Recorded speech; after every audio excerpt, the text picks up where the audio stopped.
Welcome everyone, and thanks for participating in our conference call on what does engaged scholarship mean and how can we practice it in times of COVID-19. Under engaged scholarship, we understand transformative and critical forms of academic work that have the ambition and capacity to stimulate reflection, inclusion, and social justice through extensive and sustainable engagement with the communities they study. So I am Maria Rasht, and I'm a PhD candidate in the Exchange Engaged Scholarship and Narratives of Change project. In this project, we explored the opportunities and challenges of engaged scholarship, aiming to promote inclusion of people with a refugee background in the Netherlands, South Africa, and the United States. So in this conference call, we want to take the time to reflect on the question, what does engaged scholarship mean and how can we practice it in times of COVID-19? We will exchange experiences, challenges, and strategies with a group of scholars that engage with refugee communities in their work. We will do so by reflecting on what we see happening in refugee communities that we work with and how we can still engage with these communities in a meaningful way in times of COVID-19. So I will be the host of today's conference call, and Elena Ponsoni, one of the postdocs in our Engaged Scholarship and Narratives of Change project, will help me moderate the discussion. We are the researchers in our project that focus on the Dutch context, so today's conference will also depart from the experiences of scholars that work in the Dutch context. However, we also invited two scholars that have more international focus in order to relate our experiences here to international developments. So before going into the content-based discussion, we would like to do an introduction round. So may I ask all of you to introduce yourselves, including how you engage with refugee communities in your work. And let me start with Laura Bisaillon. Okay, thank you. First off the top, so my name is Laura Bisaillon. I'm a professor at the University of Toronto, and I'm a fellow at the Netherlands Institute of Advanced Studies in the Humanities and Social Sciences for this year.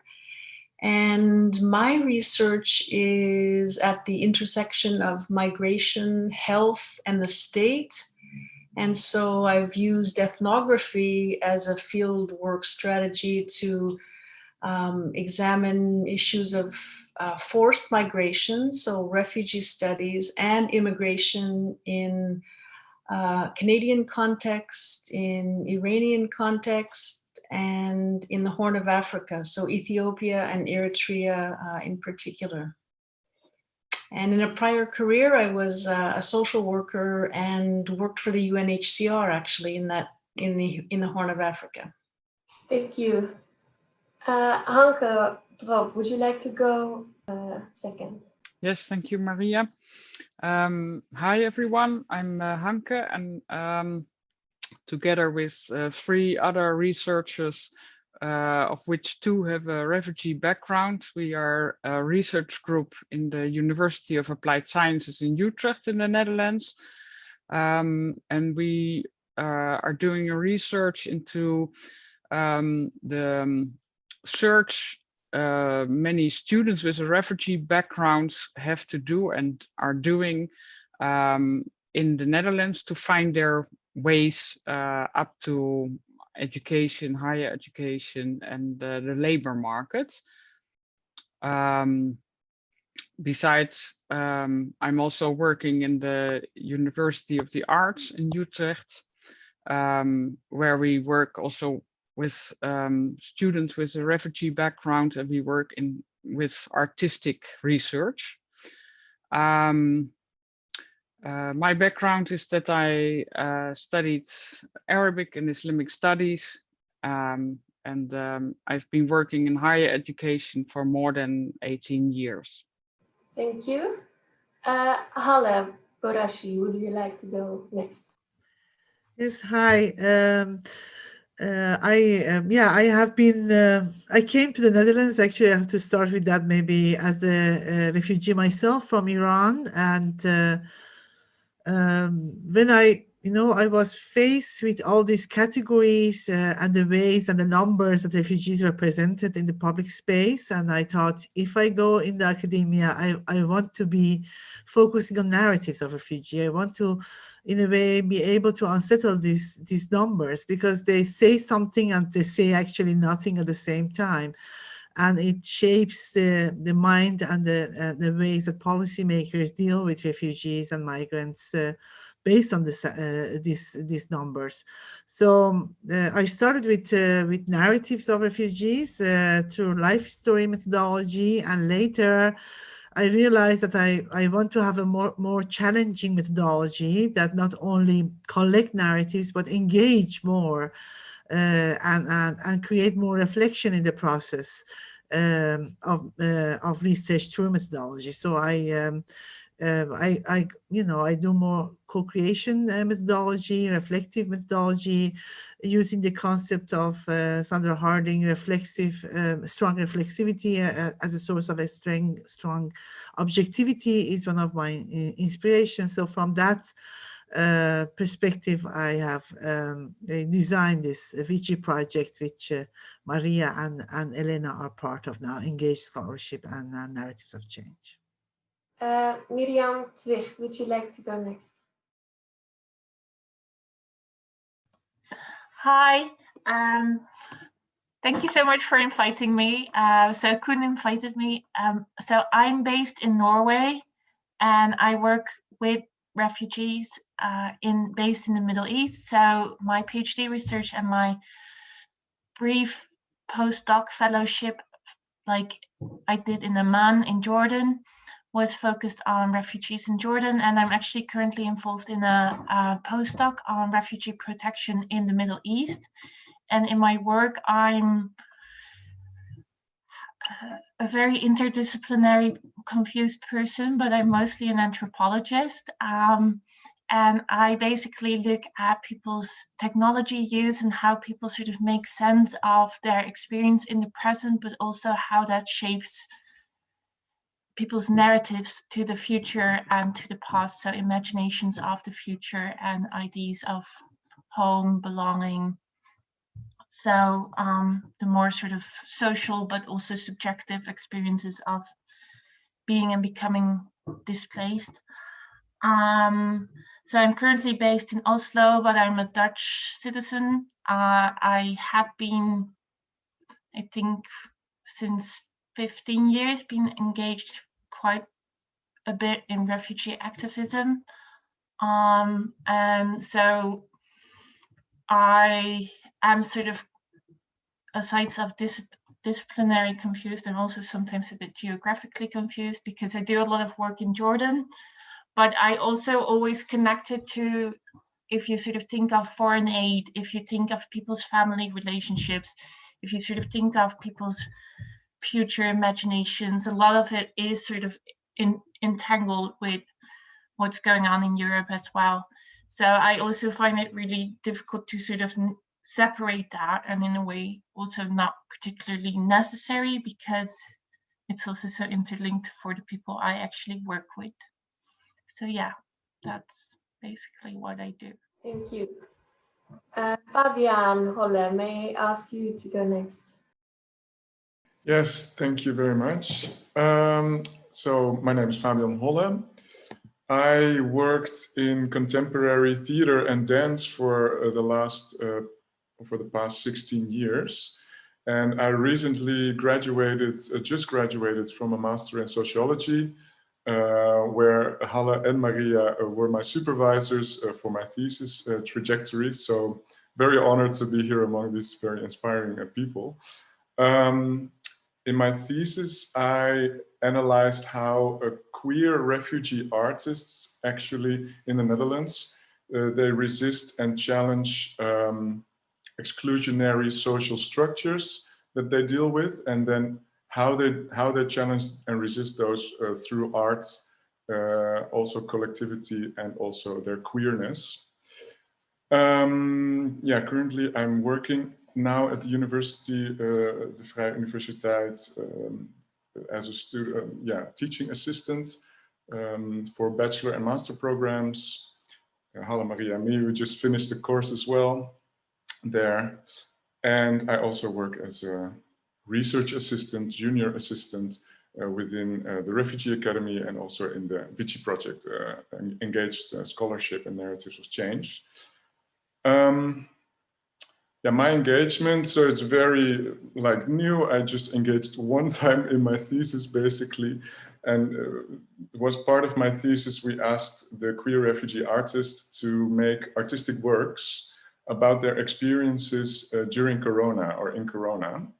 And then we discussed their works, the artworks, and also the role of art throughout their lives. And in close collaboration with the participants and with everybody, we then published those works on the website of the Refugee website. Yeah, that's it. Thank you. Charlotte Klaus, will you go next? Okay, hi everyone. Nice to see you. My name is Charlotte Klaus, and I am a medical anthropologist working in a clinic for transcultural psychiatry in the northeast of the Netherlands. And I'm also doing my PhD research in that clinic. And that research focuses on what's called TBS vreemdelingen, and that translates as people who have been convicted for a heavy crime whilst also suffering from psychiatric problems. And those people find themselves at the intersection of migration and criminal law. And therefore their treatment is frustrated, and I'm hoping to put a spotlight on this very specific corner of the Dutch legal system. So I'm engaged in an activistic way, you could say. But at the same time, I have to be very careful with it because I work in an organization that's part of the Ministry of Justice. So that's a very interesting position. Most of the people that my research focuses on have a refugee background. So that's how I'm currently involved with them. And before I was also involved in volunteering projects with refugee children. And for my work as a staff member, I'm also involved in another call right now, developing research about the cultural formulation interview, which focuses on centering client perspectives within the psychiatric or other types of care consultation. Then last but not least, Koenders, would you like to introduce yourself? Sure. Thanks for having me here. My name is Koenders. I'm, like Laura, currently a fellow at the Netherlands Institute of Advanced Studies from home. And I'm also based at Utrecht University, where I'm an assistant professor in gender studies in the media and culture department. First off, I'd like to apologize because probably I'll have kids coming in and out, and I'll try also to be present here, but I'm also present there. My work is at the intersections of media and migration. in recent projects, for example, I've worked together with young people of refugee and expatriate backgrounds, studying through the digital and through smartphone use, everyday experiences of growing up in the Netherlands, you could say. And I work with language teachers to develop curricula to engage and include media literacy and media practices as part of language training. So I would say my approach to doing this kind of work tries and seeks to be creative, participatory, and digital. And I'm looking forward to learning a lot from taking part also again in this conversation. It's been great to have been following your trajectory. Thanks. Thank you, Koen. And yeah, don't worry about the kids. I think it's a great example of how, we all, or many of us are now, juggling with different tasks at the moment. I already said last but not least, but we have another one last but not least, Lena Ponzoni, but I already introduced her very shortly, but I will now give the word to her to introduce herself a bit more elaborately. And then to start the discussion based on the question, what we see happening in refugee communities that we work with since the outbreak of COVID-19. Thank you, Maria, and thank you all of you for your beautiful introductions. I will very shortly introduce myself as well. I'm Elena Ponzoni. I work at the Department of Sociology of the VU, like Maria, Fabian, and Halle. And I'm also, as said, tied to the Engaged Scholarship and Narratives of Change project. Since shortly I'm, because I was postdoc, but since shortly I'm assistant professor at the faculty. I still have to get used to it. And some years ago, I initiated together with Halle the Refugee Academy, which was already mentioned shortly by Fabian, which is a platform in which we try to bring together academic, professional, and experiential knowledge about the inclusion of refugees in the Netherlands. And within these connections, we try to invest very much in increasing the impact of refugee narratives and experiences, which can shed light on why actually inclusion doesn't always work despite good intentions. So we try to engage different types of stakeholders, partners, organizations who really want to contribute to the inclusion of refugees and help from the narrative of refugees to reflect on their actions. For me personally, engagement means involving actively people that our research is about in producing knowledge, and also really actively sharing our theoretical views, our theoretical notions with them, that can help them get, understand better their role and their actions, but also help us reflect as academics on the usefulness of these theoretical notions for scientific production. So this exchange of theory and professional and experiential knowledge is very important for me. Maybe one example is in the project, one of the projects of Refugee Academy that we're doing. We are working with initiatives for refugees that emerged in the Netherlands after 2015. And we're working with them on actually two kinds of reflection. So internal reflection on how far, are they inclusive and do they manage to build equal relationships with the refugees they want to help?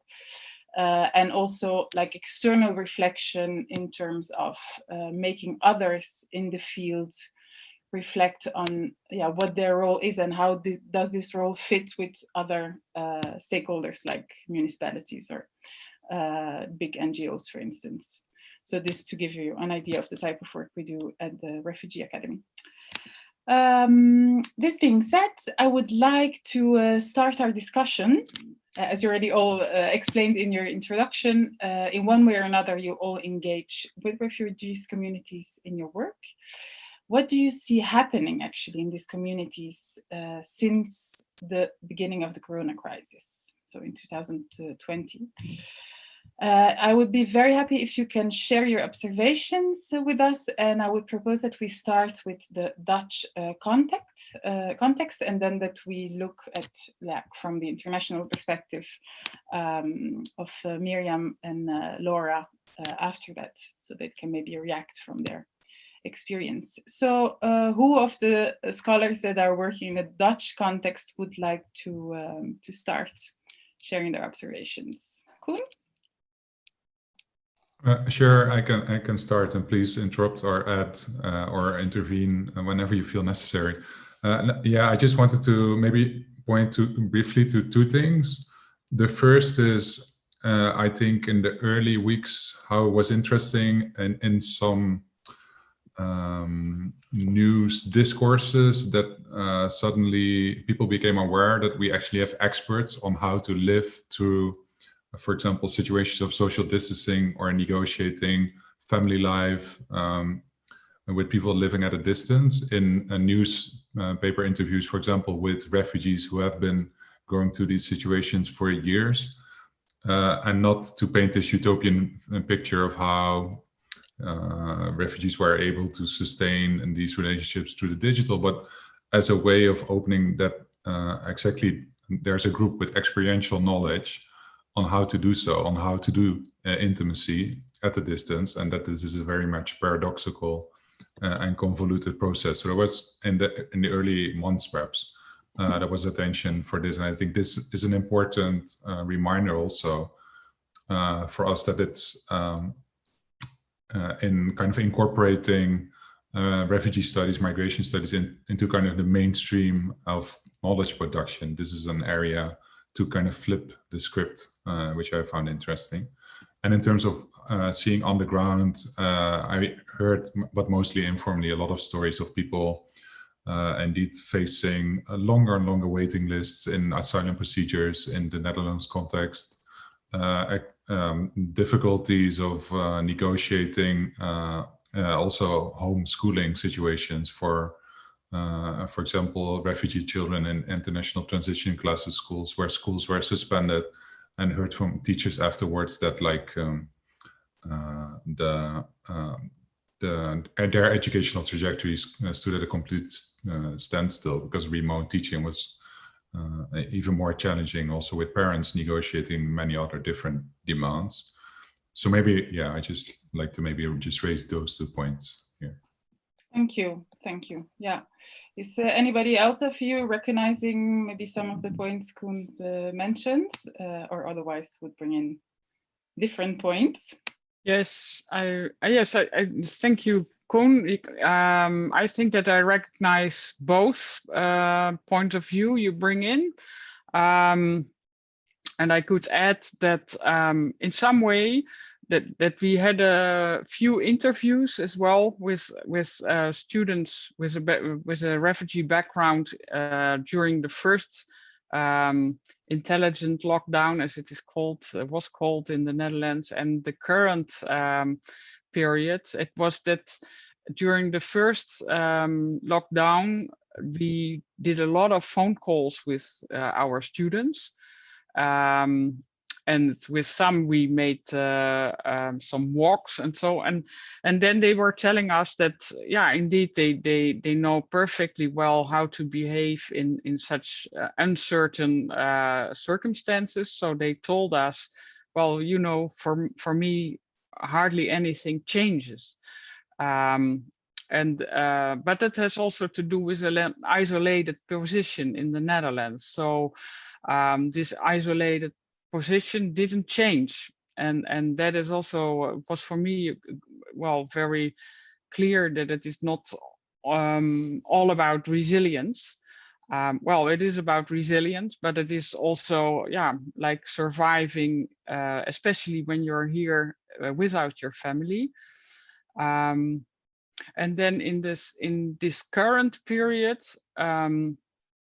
we found out that it is harder to get into contact with people, with our students. On the other hand, they are very much working hard to pass their exams, and they are completely focused in order to, well, just pass this situation and not being on a back step.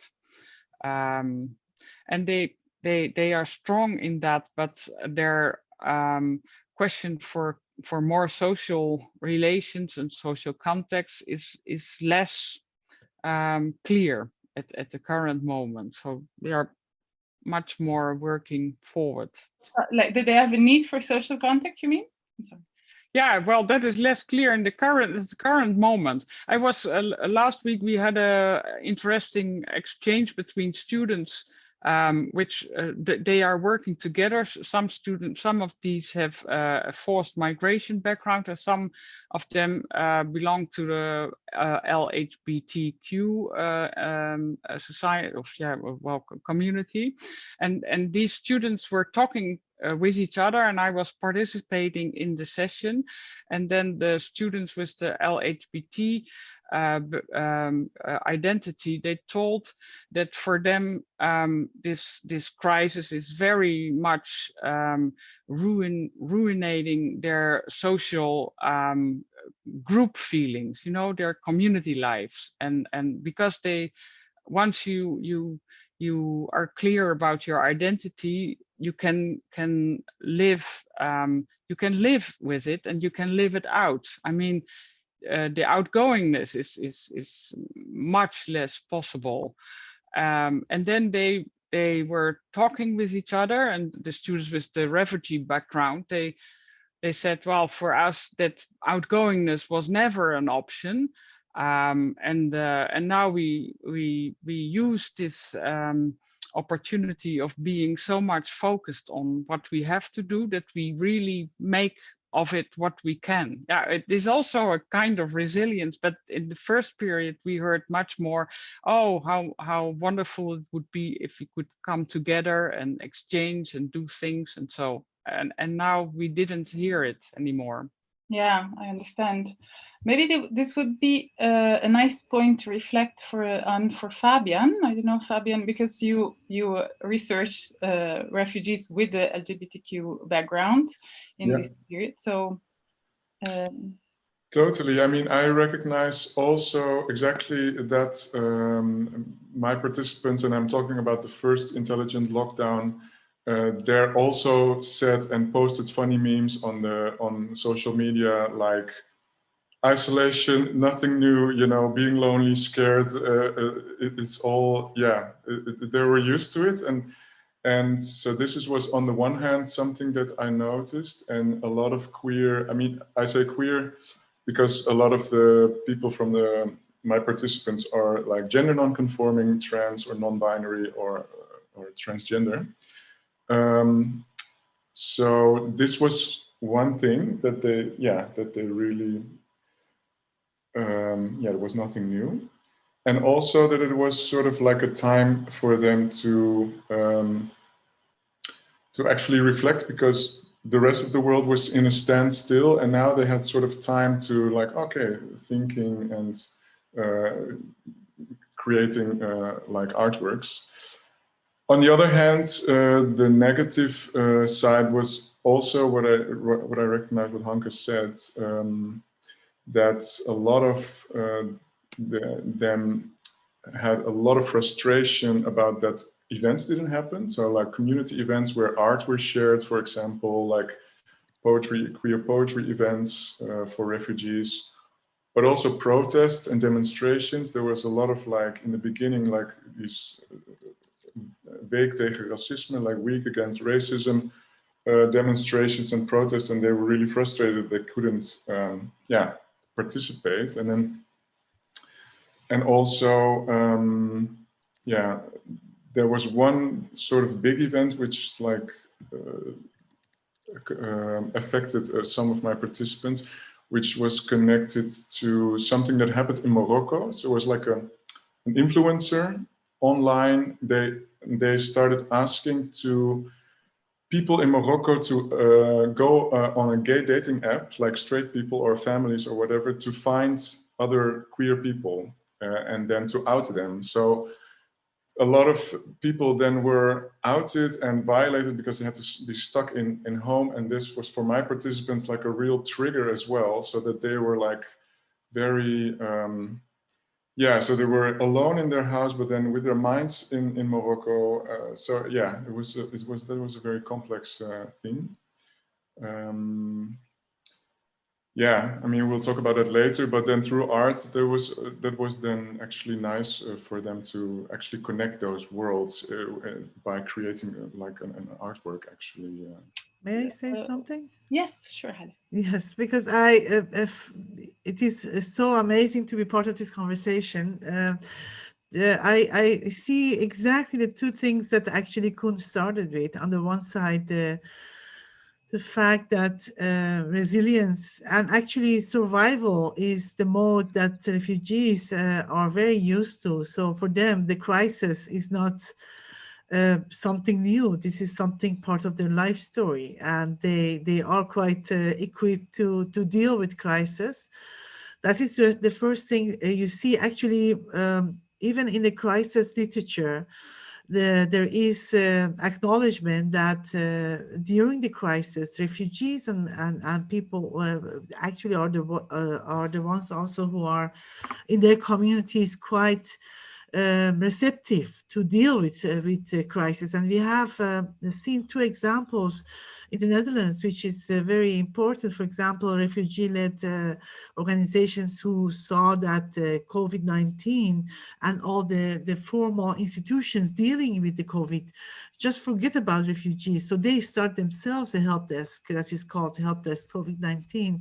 And they, really ask refugees about their needs. That is the first thing that's really first example that was very interesting to observe. And the second one was the older generation of refugees in neighborhoods. For example, one of the neighborhoods in Amsterdam started with this food program, actually connecting the restaurants who were closed. So they were cooking for the people in the community, and they were bringing, also mobilizing people in the neighborhood to get connected in different ways. So you see a kind of a lot of resilience from the communities of refugees themselves. But what I see happening as well is that especially for newly arrived refugees, COVID-19 has been really challenging from the start, because they have small spaces. They are confined in this, you see that inequality becomes present in speciality. How much space do you have actually, and how much space do you have to share? That is the first thing that really is important. And second, I was talking to refugees who were following Dutch courses. So they were hoping to get the diplomas. They get, the language diplomas, and then also to have possibilities for internship, because now the Dutch policy after so many years really focuses on getting refugees early integration going. So, and then they were saying, I don't have any contacts to practice the language. So, and there are no companies who would give me internship in this time. So they are really in the early years that is essential for them to build a life. They are feeling that they are lagging behind because of the COVID-19. Although they are resilient, they really, you see that inequality shows its face more visibly in this time of COVID. And that has impact also for refugees who need to have contact and to be connected to the society. So on both points that Kun mentioned, and the others also added, of course, I see it happening. Yeah, thank you, Halle, for pinpointing this two aspects that actually in everybody's contribution are coming back. Who didn't share their thoughts yet? Maybe Charlotte, and then we can go to the international. Well, just a small thing to add, I guess. When it comes to the setting where I work, it's predominantly a closed setting. So people receive treatment, but also reside there for a period of time. And that kind of limits their possibilities to use this equippedness that I do see that they have, but there's just no opportunity to kind of use it in the way that they were used to before. So what we see is that it increases isolation because the possibilities to reach out to family and friends are already limited. Use of internet, for example, is restricted. Use of phones is not allowed. So the only way to see people is when they visit the clinic, and that was cancelled for a while during the first lockdown, and now it's very limited. So that's one example. Yeah. So you see actually that with these very, very vulnerable groups, the let's say more positive effects of the showing the resilience is much harder to see. Yeah, it's limited. I think we have a nice picture. I think there is a lot of mirroring between what was said on this Dutch context. So I'm very curious to see whether Miriam and Laura recognize some of these points that were made from the context that they're studying. Who of you would like to start? Maybe Miriam? Yeah. Thank you. That's actually really great. And I mean, it also, I recognize a lot from my own work and also what I've heard of people working or being refugees in the Netherlands. I had a few things that I wanted to touch up on, and that is the sort of time dimension, because I feel that in the beginning, I mean, there was that sort of, I noticed, like, and that's what I want to say later, but I sort of did notice that sort of resilience and the sort of, you know, the sort of solidarity, landlords in Jordan sort of being okay with a month not having been paid rent, and, you know, people not having income, but it was okay. There was a lot of sharing. And I do think that that's a bit the problem with resilience and the entire resilience narrative. I mean, it's awesome that we can look that sort of shift of sort of humaneness and who's the expert. That's a good thing, but we also should be aware that it's still people sort of coping in sort of marginalized settings, and there's only so much of what we can do. And so initially in the Middle East, as far as I know from Lebanon, Jordan, and Iraq, there was quite a lot of South-to-South solidarity. That's sort of been declining. And, you know, and people already didn't have much safety net. So there's a lot of worries of like what's going to happen. And actually sort of, so aside of the sort of anxiety of the corona, there's very much the economic anxiety. And I do think, and I was wondering also if you sort of noticed that among the people you work with, because I know that a lot of people you work with have family members elsewhere and they might have been used to sort of sending money. Are they still doing that? Is there still sort of some financial space among these people to sort of continue to send money? And what I also think in regards to the sort of resilience and the sort of that sort of dichotomy about sort of strengths and weaknesses and sort of being isolated and being connected and being together. I think also in regards to that sort of sense, like it was quite funny to me because I was in Jordan when a lot of the graduations in the Netherlands were postponed or cancelled. And I was a bit sort of thinking of like, oh, such privileged kids and blah, blah, blah. And then like, I was actually like half an hour later, I was speaking to some refugee teenagers who were sort of really, really bummed because their graduation was not ongoing, right? And I think that like events didn't happen for people with refugee backgrounds either. And even like, and especially if people do not have a big sort of, you know, do not have a lot of social gatherings in their life already, having that one event less is actually a great deal as well.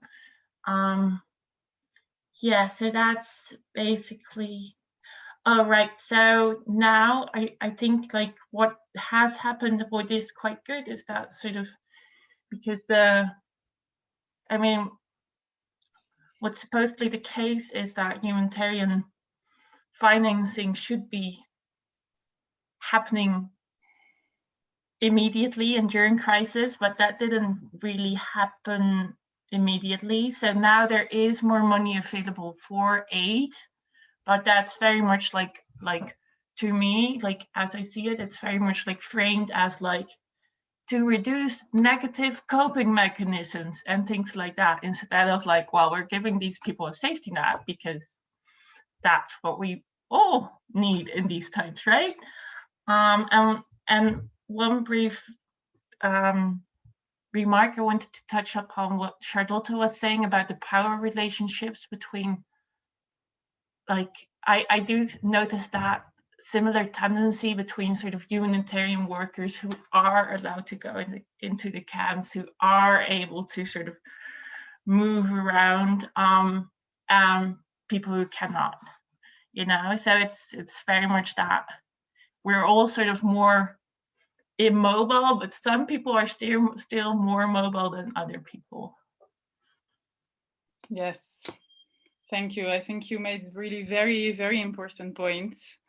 This last one very much, but also the fact that you, I mean, it was already mentioned before, but the fact also that you stress this, the risk of idealizing this this idea of resilience, and of course the fact that we can focus on the strengths and on the personal resources that might become more visible now and that are generally maybe more invisible. Yeah, that does not, of course, can turn very easily into the risk of saying, okay, but they're resilient, so there's no problem. So the focus on these personal resources can make the fact that there are structural inequalities that become more, yeah, that become even bigger, actually, yeah, to make that more less visible. So yeah, that I absolutely agree with you. Laura, would you like to share your observations? Sure. What you heard until now, maybe react on some of the points? Sure, thanks. And I should say I'm grateful to be part of this network, right? This meeting, and to be invited in by Kuhn. So it's nice to know all of you.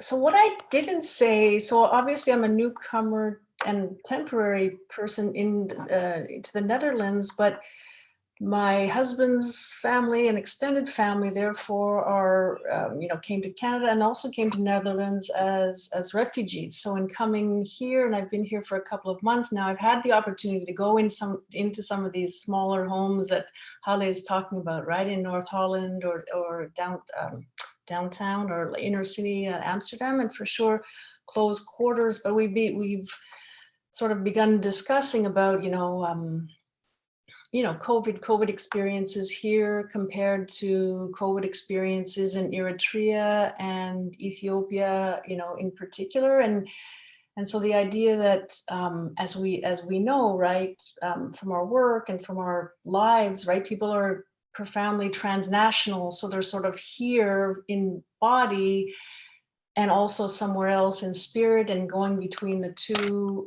emotionally, financially, all these transferences as well. So what we began to speak about on the weekend actually was, the relatives are in their 30s and early 40s, and they have recently you know, in the last couple of years come to the Netherlands, and they're just really acutely aware between their stance in a welfare state and the stance of their relatives who are not, right?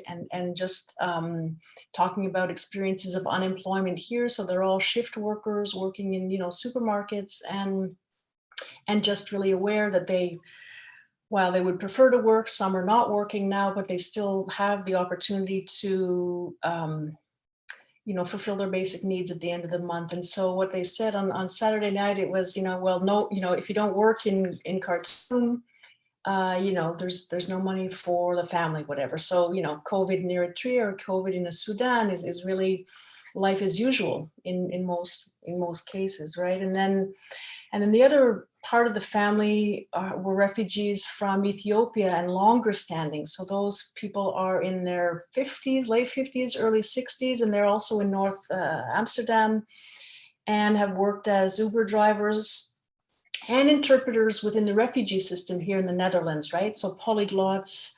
But what they've wrestled with, the men in particular, is financial insecurity and the anxiety that brings, right? So the opportunities have really, you know, to make ends meet monthly, difficult, which then means less money to be sending home to relatives in the US, children in the US, or in other places in the Netherlands or in Ethiopia as well.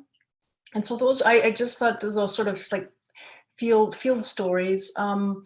And then in terms of my researcher, researcher investments, two colleagues from Iran and one from Australia, some of whom might be familiar to the colleagues on the call here, Linda Briskman from Australia, and two colleagues with whom I'd worked in Iran. We had early on in March, we collaborated on an article that finally came out in a journal called Bioethical Inquiry. And what we did is a collaborative photo essay. And we shared experiences with COVID and manifestations of COVID in our respective societies. So Australia, Tehran, and Toronto. We had a catchy title for that article.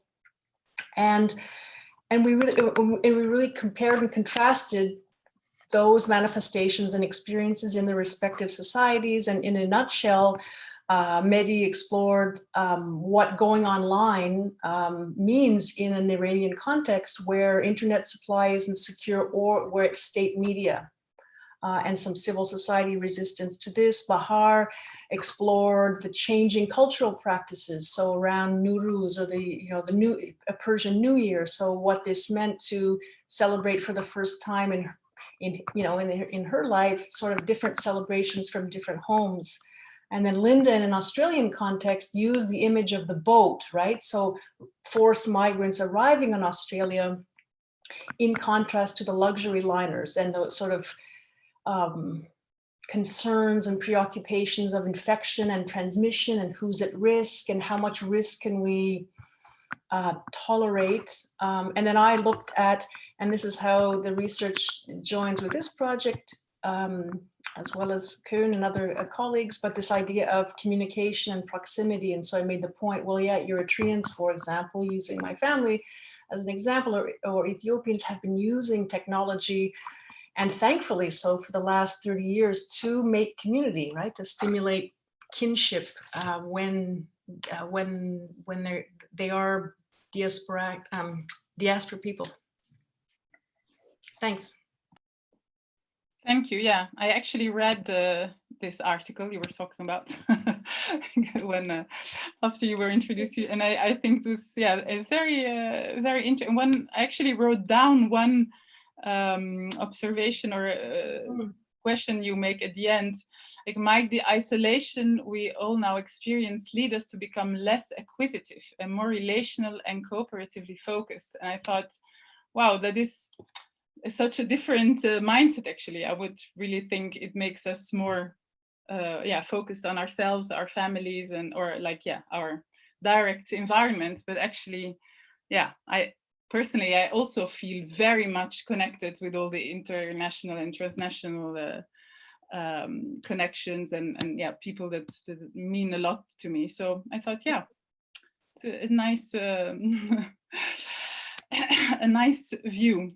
Yeah, it reminds me of what Kun said earlier, like flipping the script, right? Or it's yeah, sort of seeing the prism or the diamond, you know, from the different refractions ultimately. Yeah, exactly. Halle, I was seeing you noddingly extensively. Would you like to say something? I was thinking it would be great to have the article circulated for the people who are in the call. That would be great to read it. I really, and I was, when I was listening to you, I see actually that, you know, one of the reasons I use the term resilient and resilient capacity in terms of refugees is that most of the time, the notion of vulnerability has been emphasized and you know, makes refugees, you know, passive. The image is that they don't have any agency. So in that sense, resilience for me and also more, how to say, the resourcefulness actually of refugees in times of crisis is a way to also not forget their agency and know that and emphasize it. And then the other side is not to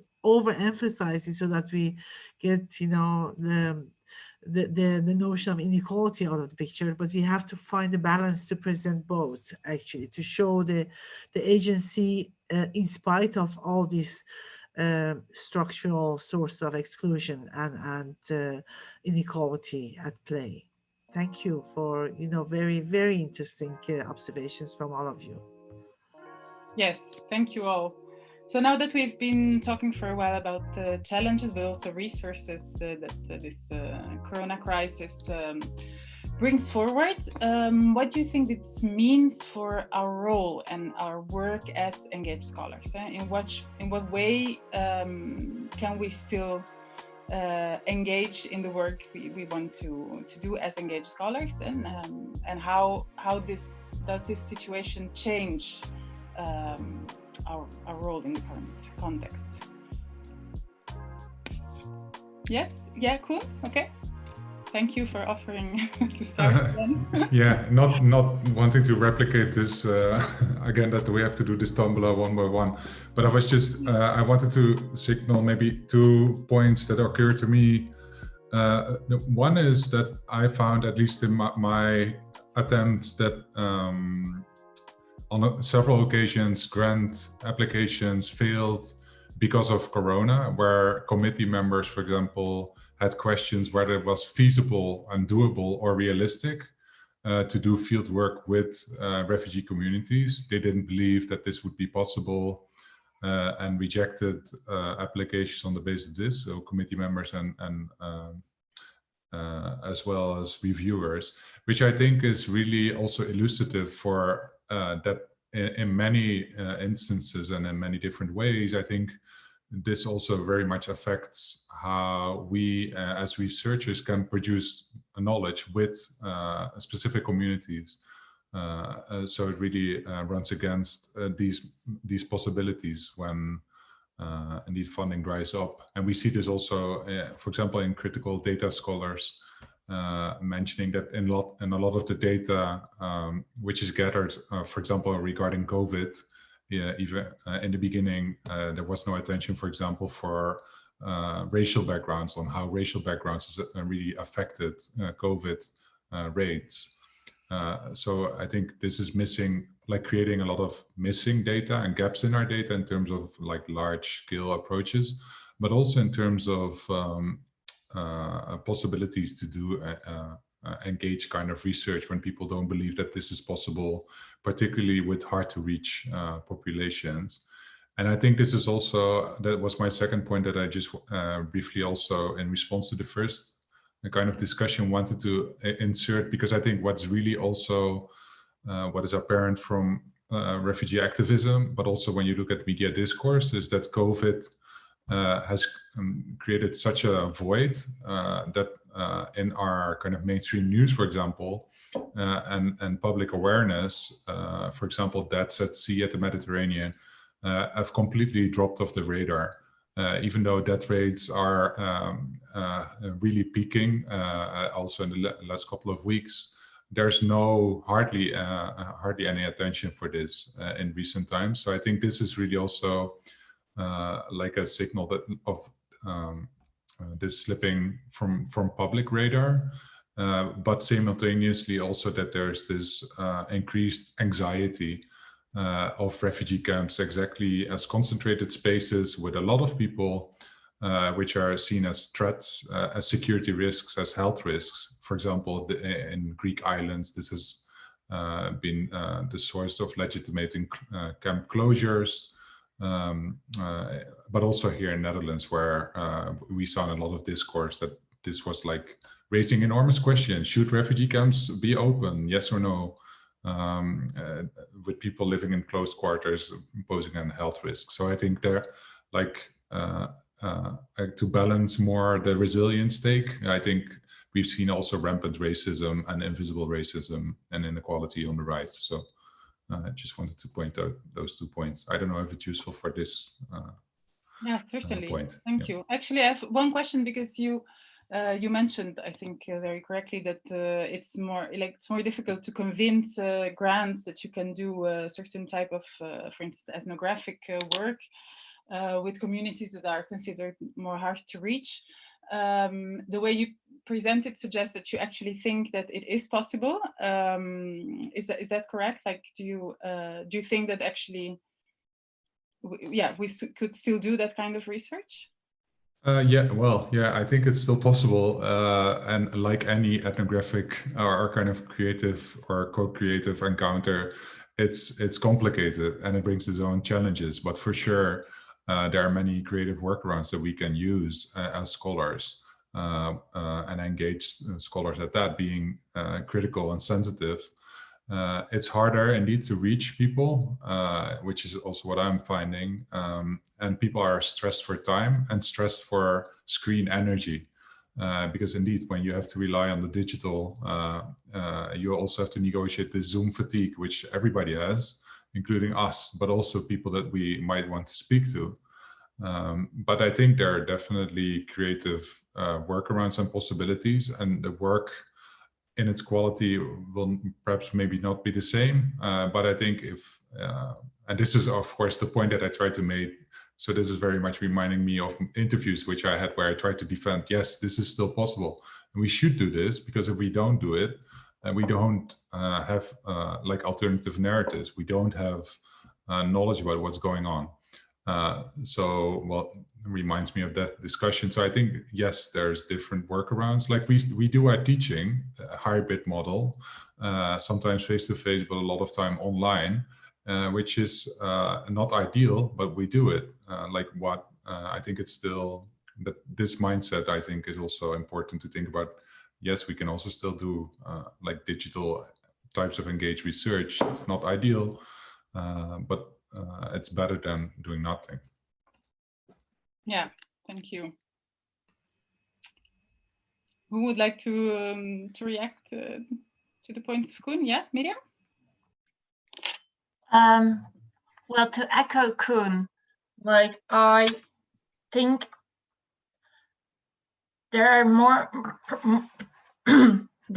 practical obstacles, but I also think that the work is actually even more important, because, for instance, COVID has sort of laid this sort of foundation of lot of like biosurveillance and like applications, track and trace apps, things like that tend to actually have more drastic and more negative effects to people who are already marginalized. And I realize this doesn't like answer your question of how, but I think the need to do that is only more important. May I add to that? Because Yeah. I think that what Koen mentions is very interesting, and also what Miriam added. You know, when I started with this project, I applied for it, and when I got it, I thought my dream came true.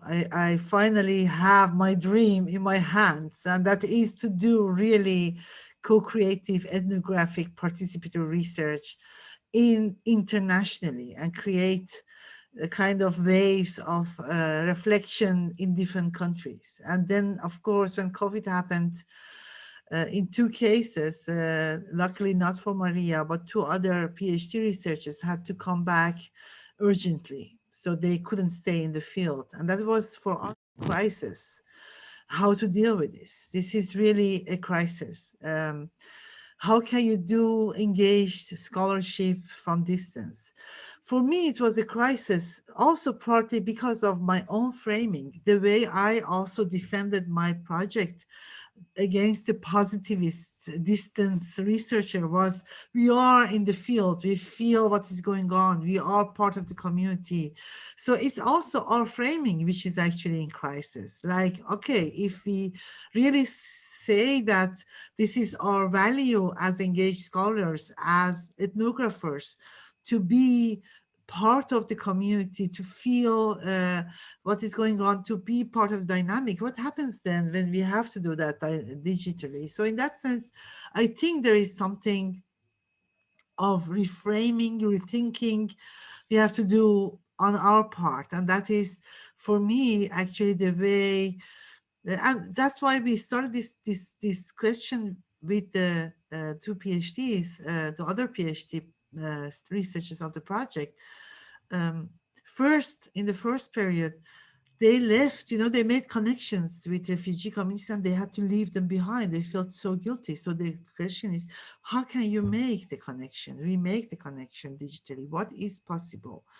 And then you see that there is a lot of possibility, although, not the way you want it, but there is a lot of possibility digitally. And then the next step is, how do you reimagine your project? So you have to be able to let go of certain kind of, also securities and imaginations we ourselves as researchers have to reimagine our role. And in that sense, it's also accepting that it's a learning process. So if we want to convince the people on the other side with our projects, we have to also rethink our frames and the ways we were defending our own kind of line of research. And I think this is a very interesting period for us also to rethink and be very creative about the ways we think about our research and our engagement. It has, and young researchers, in my experience, are very resourceful in that as well. They find ways, and Maria has been doing this, the idea of doing a storytelling workshop and you go together and share stories and do some, you draw your stories together. How can you do that? And she's really trying to do that digitally as well. So yeah, I'm there are limitations, but the dreams still can come true in a different way if you are flexible and go along with the possibilities. Yeah, so we also, as scholars, have a lot to learn about from experts in technologies to make community. I don't know who of you said that. Maybe Miriam was talking about these technologies to make proximity and community. So we all have to learn that from scratch, basically. And yeah, I also find that the young researchers seem to be less frightened to do that. But actually, Hale, we have done that as well. I mean, not with very vulnerable communities, but in our work with these initiatives, we have been able also to create this online learning together with these co-creative sessions, which actually it really surprised me how well it worked. And it also gives a kind of new energies to see that it does work, that like against all your expectations, it's possible to create such a feeling of being together. Anyway. I wanted to shortly react because what came to mind was that it's probably changing us forever as researchers. It will never be the same as before, since we are rethinking our frames and our ways of doing. We're learning lessons for the future of research. Things that we never thought possible before, we are doing them now and discovering them. So that's actually a good thing. Yeah, that's true. Yeah. Would you have like an example of something that you will never do the same again? Like well, just being able to reach out to people, to get together so easily online, that seemed so hard in the past. Organizing a Skype meeting was something, especially for older researchers, older people, was something really unthought of. And now it's common for everyone. And that's only the start of this whole wave of digital creativity. And yeah, I'm rather enthusiastic about it, actually. Thanks. Miriam, yes. Well, one sort of critical remark and one sort of like idea to think forward with. So Koen knows this very well, but I'm at the moment also like Halle, readjusting my sort of ways of doing research, because I'm very much like, so within humanitarianism and within humanitarian aid, there has been a lot of like humanitarian neophilia, like, oh, tech, and we can do everything with tech and apps for refugees and this and that, and oh, that enables us to maintain distance, and that's great. And now I'm doing exactly what I always critiqued. And I do sort of still find what I find really sort of important, and I think that is for, especially for us working with refugees and refugee communities, is the sort of idea of like, whatever we, most of what we can do, what we do online leaves behind traces. And, you know, so there is very much the sort of privacy, security, and also like, and also when we sort of speak with people who are sharing their spaces with family members, do people feel comfortable speaking up? And, you know, so there is like, there are these extra dimensions that we sort of know from offline ethnographic research, but we sort of have to rejuggle everything. What I was thinking, what I think is quite optimistic, is I was actually looking at your questions, the questions you sent, and there was the question like, to what extent can we readjust our engagement to the new realities to ensure that our engagements remains meaningful to all participants in these difficult times? And I don't know about you, and I think it's probably easier when you're based in the Netherlands and doing research with people who are also based in the Netherlands. But I was like research is hardly, what has been hardly ever meaningful to all participants. And I do think that, especially considering that we are sort of working with people who have, you know, are restricted in regards to physical movement, social movement at particular times in their lives and things like that, we can sort of think like beyond this, like, okay, so how can we actually make sure that we're not reproducing the sort of power relationships that we have in our offline relationships? How can we actually sort of think of how to do this differently? So, for instance, I'm now, because I can't go to Iraq, I'm sort of now like, I have my travel budget left, so I can actually meaningful establish a paid partnership with a local researcher, rather than actually sort of, you know, going there myself. And so things like that, we can sort of try to sort of think creatively, like, okay, so how can we actually do it? You know, if we are going to do it different, can we also do it different, really different? So yeah. Yeah, thank you. This is maybe a nice bridge to say something about our Scholarship for Change project. Fabian's project was part actually of within our engaged our project Engaged Scholarship and Narrative for Change. We also were, as Halle explained, bumping against this new reality, and we were thinking to coping actually at the beginning with this feeling of abandoning part of the field, like how can we somehow creatively cope with this, and also readjust somehow these power relationships, so that how actually this idea of scholarship for change started. So maybe Fabian, would you like to explain what we did and what you did within that? Yes. Yeah, first of all, I mean, for me, it's different because I don't have experience before that. So I don't really compare or anything or think of rethinking a way of researching or anything like that. And also, I think maybe because of my background in theater and dance and working collectively in theater and dance a lot, yeah, this project, I need to introduce it. So we asked people like queer refugees that practice some kind of art.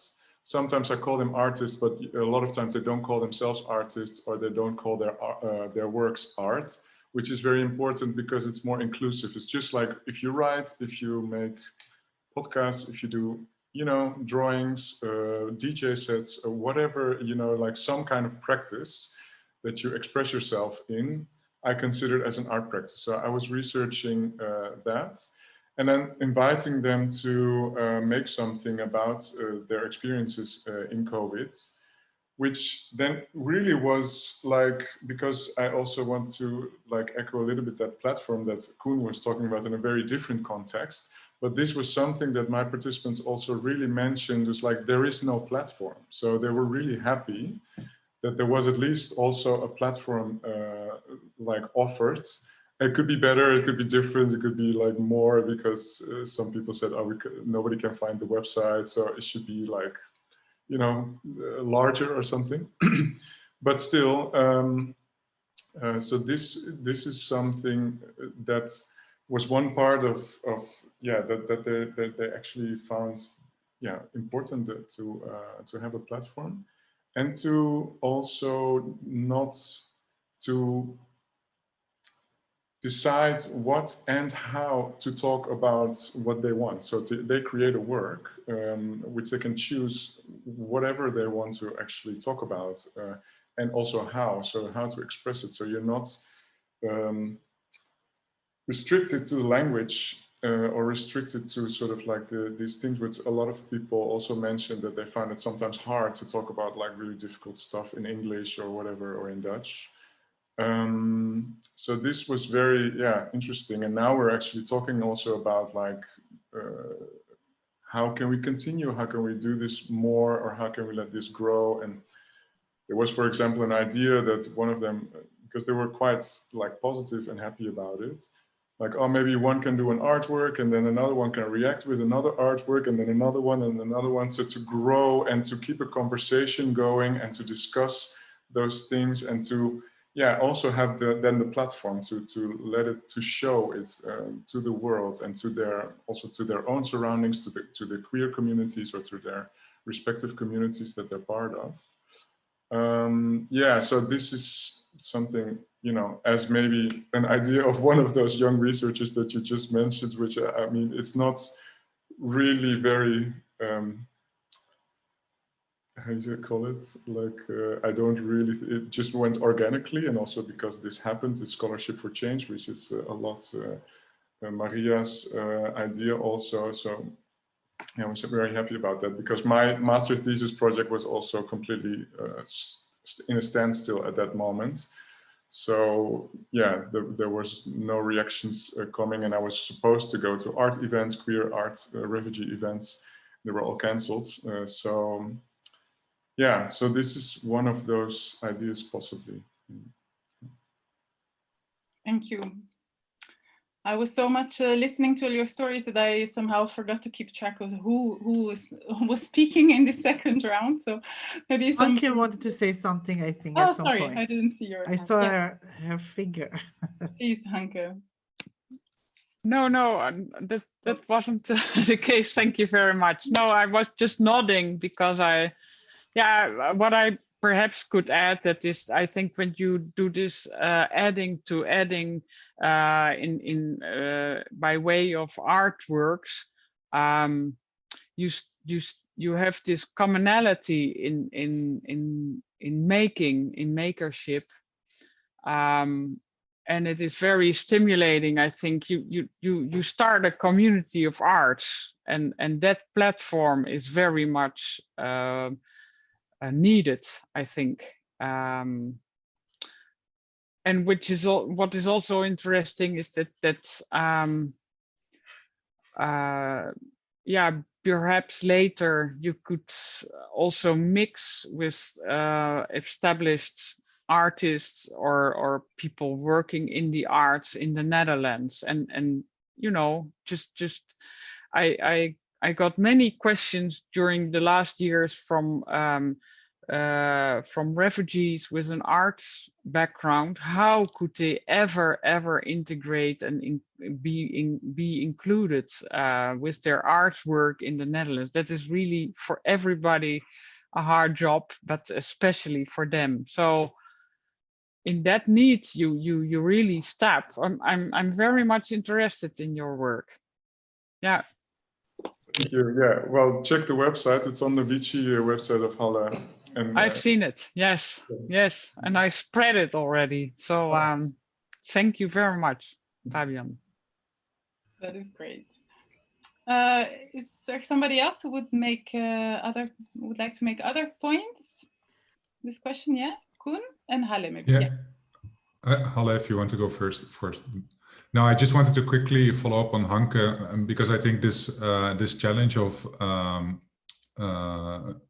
newcomers with a kind of art background seeking for ways into the art space.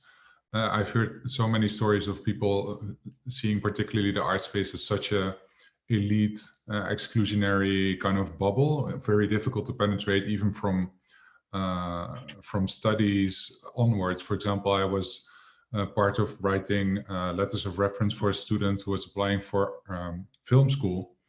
And then he was, in his rejection meeting, it was stated that his approach was too non-Dutch, non-Western as part of the narrative. I think this is very, of course it can be an extreme, but I think it's so illustrative exactly for this feeling of trying to find ways in, but like seeing that this is also very much one of the kind of elite difficult bubbles to penetrate.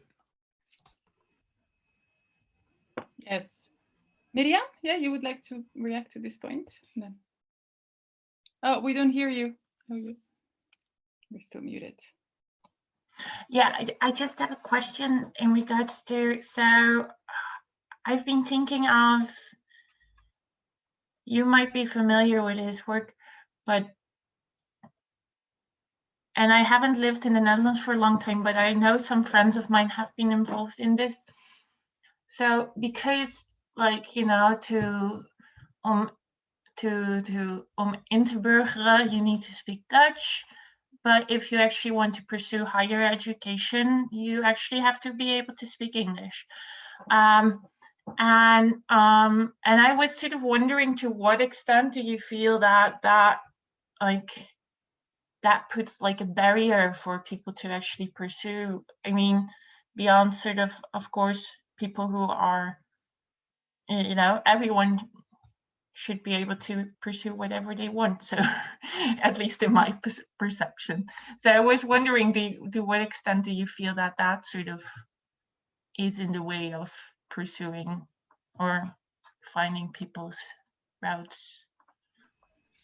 You mean specifically also in this COVID situation, or? Like, I mean, it's like, of course, sort of like that sort of double expectation of you have to. Yeah. Halle, you would like to react? Yeah, I would like to react because one of my PhD students is doing research about younger refugees, and she just published an article called "Dutch Without a Dutch." That the younger refugees, because they had to speak the language, the Dutch. They had to learn the language, but they were living in these asylum seeker centers, and they used actually the Dutch in a playful manner to speak with each other, because there were no Dutch people who want to talk to them. So they had to learn the Dutch without the Dutch people. That is a very interesting paradox, actually, they show. But later, so she did a kind of social network analysis as well.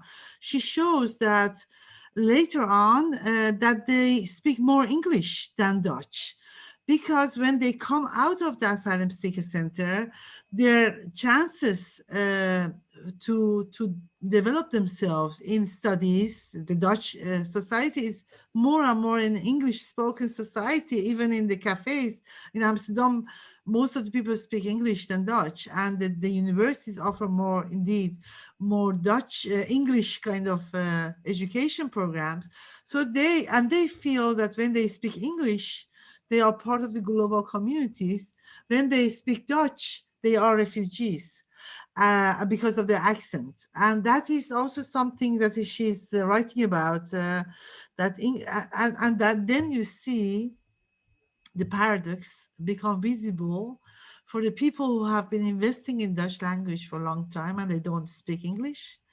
So for them, they fall out of the place. They are like, what is next? That is exactly the kind of isolation they feel, that they speak Dutch, but their Dutch is never good enough to be accepted, and they don't speak English, and the others who speak English, they get more chances in society. And these are the issues that come up, and that's very strong observation of you, very sharp observation.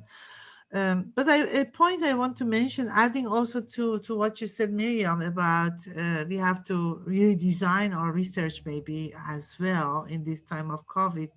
And related to what Laura said about co-publishing with the people in the field, with the researchers in the field, I think this is something which is also very important message for NVO, our Dutch, the organization that funds research, because for my project, it's an individual grant.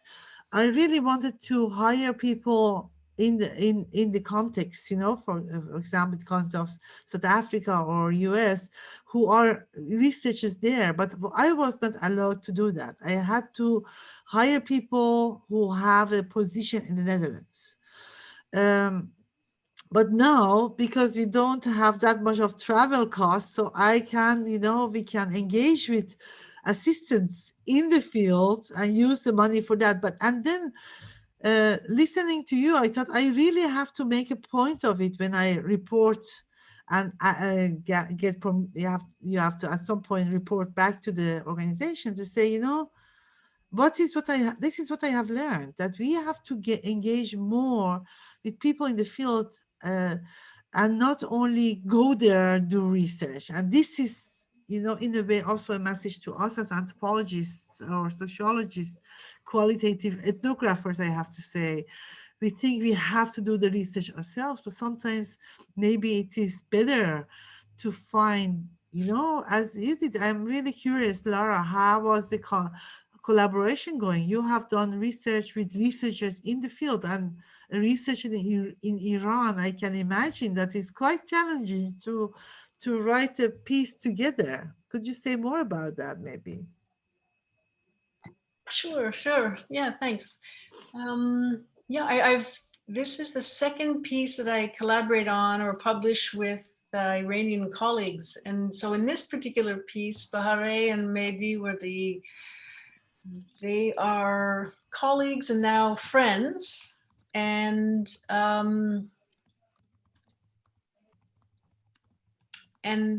met them through a previous field research in Iran. And my politic within, goodbye. Hanka has to leave, sorry. Within this article, the politic was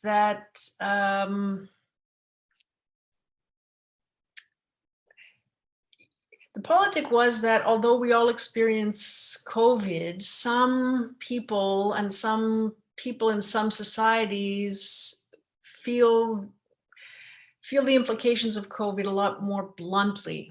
And so that was the politic, and also that, you know, Iranian society for Iranians, for Kurds, for other minorities and things like it's a difficult society, largely because of sanctions and geopolitics and relationships with Israel and things in the US. But it was also a way of, it was really having reflections from the ground up. And so we wrote in English, and so you know, reasonably fluent in English and whatever. So we helped, you know, some polishing or finessing with the English language. And then a prior piece that we did a couple of years ago was as a result of field research in looking into healthcare provision for Afghan minorities within Iran. And we published with an Iranian doctor, an ethicist in that collaboration. And that was, you know, I think that international collaborations of that sort, I mean, they're really challenging. They're challenging to do linguistically. They're probably, they're more energetic, I would say, than or more invigorating, or very invigorating anyway, more not necessarily to rank projects, but I think they're difficult. I think they're difficult at distance, right? And so what we did is in both pieces was really forefront the challenges and discuss them from the beginning in terms of timeline, in terms of language, in terms of expectations for teamwork, in terms of authorship. And so we had,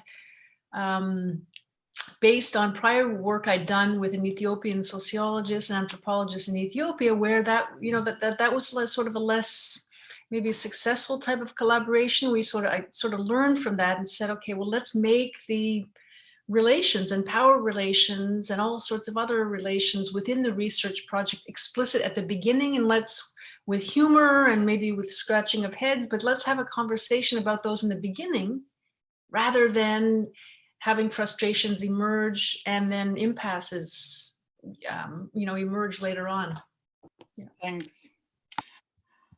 Thank you very much, all of you. I think we have to round up this part now, because Maria also asked to have some time at the end to talk about, what could our next steps be and what we can do with all this beautiful material that we collected today from all your experiences. I really, really enjoyed a lot the discussion, especially also this second part. Made me think a lot about first of all the newness of certain technologies that we need to learn, and the new possibilities that are opened to us, and the fact that we could become very creative, but maybe like Miriam said, we can also become maybe too enthusiastic and engage in this neophilia of thinking everything is possible now. But what it very much does, I think, this period, from what I hear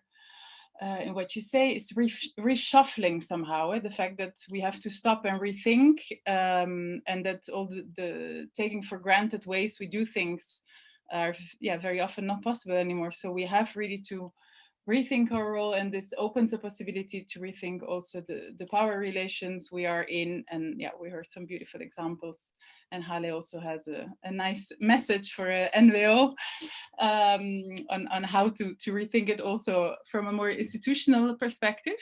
So I think it really opens up a lot of interesting thoughts. Now I will give the word back to Maria, who will round up and lead us to the last part of our meeting. But thank you all very much. Yes, thank you so much for participating and for sharing your personal experiences and challenges and strategies. I've been taking a lot of notes and I've also seen a lot of interesting things.